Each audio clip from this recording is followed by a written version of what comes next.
अन्नास शुरकाए फी सलास अलमा वल किलाए वन्नार। इंसान 3 चीज़ों में बराबर के मालिक हैं, अलमा वाटर रिजर्वायर्स, अलकिला पेस्चर ग्रेजिंग लैंड्स, अन्नार और whatever that produce fire energy resources. Okay, number 2 जो पॉइंट है वो है कंपनी स्ट्रक्चर। अच्छा, इस्लाम में लिमिटेड लायबिलिटी कोई कंसेप्ट नहीं है कि जी कंपनी अलग है, लोग अलग, ओनर अलग है, कंपनी अलग है, लिमिटेड लायबिलिटी। और ये अलग है, इसने कर्जे लिए तो ये देगा, अगर इसके पास कुछ है दे देगा, नहीं है तो नहीं देगा। ओनर की सारी प्रॉपर्टी सेव्ड है। अच्छा, डिविडेंड जाएगा, प्रॉफिट जाएगा तो इसके पास जाएगा, लॉस और जब क्रेडिटर को पैसे देने होंगे तो कौन भुगतेगा? कंपनी भुगतेगी। Limited liability. व्हाई? अल्लाह ने शहीद को कर्ज माफ नहीं किया हुआ, शहीद को कर्ज माफ नहीं, जिसको सब कुछ माफ है, और इनको माफ है। बैंक्रप्सी डिक्लेयर कर दो, बैंक्रप्सी के बाद जो अवेलेबल है वो ले लो, किसी को 40% मिला, किसी को 30% मिला क्रेडिटर्स को, और बाकी सारे नो। ये पूरा जो कंपनी स्ट्रक्चर है इसमें पार्टनरशिप्स हैं, पार्टनरशिप बिल्कुल अलाउड है, बट अनलिमिटेड लायबिलिटी आपकी, आप अपने भुगतेंगे इसको। अब पार्टनरशिप हो सकते हैं, ये जो पब्लिक लिमिटेड कंपनीज जहां पे हंड्रेड्स ऑफ शेयर होल्डर्स हैं, ये नहीं हो सकते। हम हर पार्टनर मेरे साथ इकरार इजाब कबूल करेगा तो ऐड होगा, मैं उस पर ट्रस्ट करूंगा, हर बंदा खुद चला सकता है, हर बंदे को हक है, directors will not run the company, the owner will run the company. ये जो अभी हमने सेपरेशन की हुई है, ये ओनर और मैनेजमेंट की, इसका ऑटोमेटिक मतलब है कि आपके पास वही 10-15 बंदा 20 बंदों पार्टनरशिप वाली कंपनियां होंगी। आप बिलियंस नहीं जमा कर पाएंगे कि आप अपनी मर्जी से हैवी इंडस्ट्री चलाएं। मैं आपको जो पॉइंट कहता कि सेकंड पॉइंट है जिसकी वजह से भी ये जो हैवी इंडस्ट्री है, वो अगर हदीस ने मना नहीं भी किया तो हम कर ही नहीं पाते, क्योंकि हम बिलियंस कहां से जमा करें। For example KP oil and gas, ये 10 बिलियन की इक्विटी से स्टार्ट हुआ था। अब 10 बिलियन इक्विटी कितने लोग जमा करेंगे? यू नीड 200-300 पीपल के वो शेयर होल्डिंग के जरिए पैसा गैदर करें। जब मैं ये सिस्टम ही नहीं अलाउ कर रहा तो कैसे जमा होगा?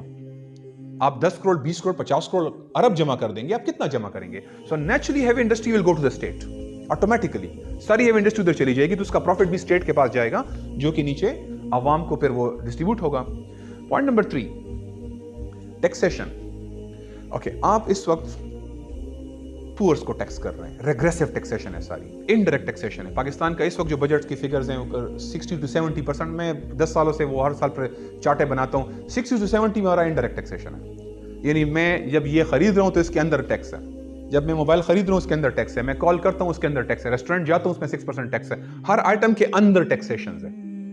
जीएसटी है, वो एक्साइज है, वो कस्टम है, वो सरचार्ज है, वो इंटरनेट के ऊपर एफईडी है, वो सिगरेट तंबाकू के ऊपर सेस है, वो रेगुलेटरी चार्जेस हैं, रजिस्ट्रेशन है, प्रॉपर्टी टैक्सेस हैं, हर चीज के अंदर टैक्स है। ओके, आपने ये देखा है कि कौन दे सकता है और कौन नहीं दे सकता? बिल्कुल फंडामेंटल प्रिंसिपल है। आपने ये देखा हुआ है कि कौन दे सकता नहीं दे सकता? दूध का डब्बा, जो एक बाहर चौकीदार अगर बैठा हुआ है खेमे में, वो अपने लिए दूध का वो तरंग का डब्बा लेकर आता है क्योंकि वो दूध अफोर्ड नहीं कर सकता, और वो भी जाके 15% जीएसटी दे रहा है। क्यों? किस तरह से आप टैक्स दे सकते हैं लोगों से?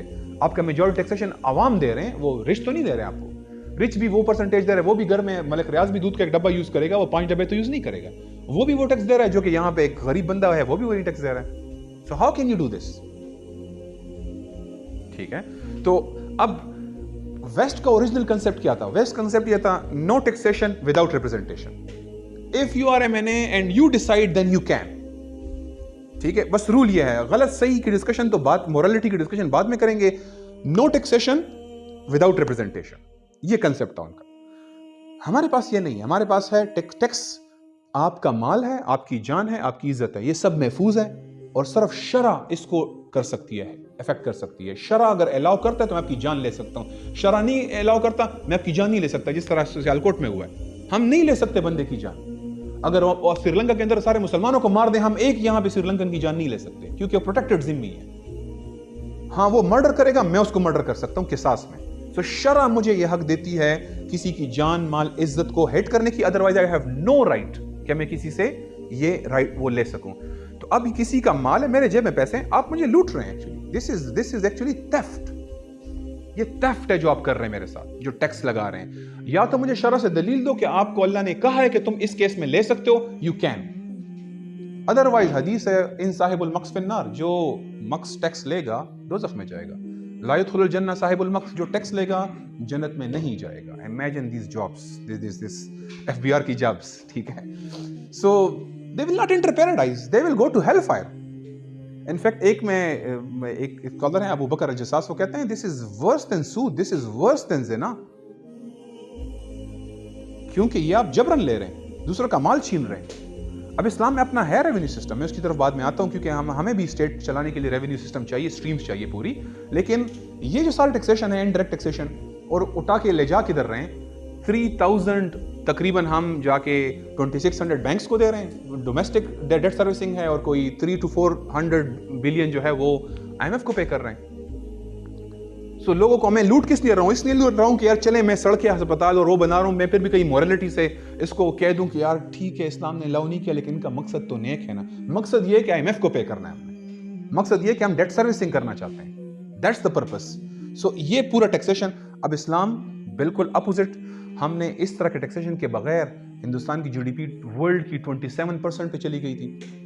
اس ٹیکسیشن کے بغیر ہم نے چلایا، ہم نے 1000 ایئر تک دنیا چلائی ہے اور ہم نے اس ٹیکسیشن کے بغیر چلایا. کبھی کبھار کسی ظالم حکمران نے کسی پہ غلط ٹیکس لگایا، اگلا آیا اس نے اور ایک سارے ختم کروا دیا. We are always rich. So ہمارے پاس پوری ہسٹری بنی ہوئی ہے. ہمارے پاس یہ جو بلڈنگز نظر آ رہی ہیں نا، کہ لوگ کہتے ہیں جب وہ آکسفورڈ بنا رہے تھے تو آپ بلڈنگ بنا رہے تھے. ہم بلڈنگ اس لیے بنا رہے تھے کہ ہمارے پاس پیسے بہت تھے، ہماری اکانومی بڑی اسٹرانگ تھی، ہمارے پاس انڈسٹری اسٹرانگ کھڑی تھی.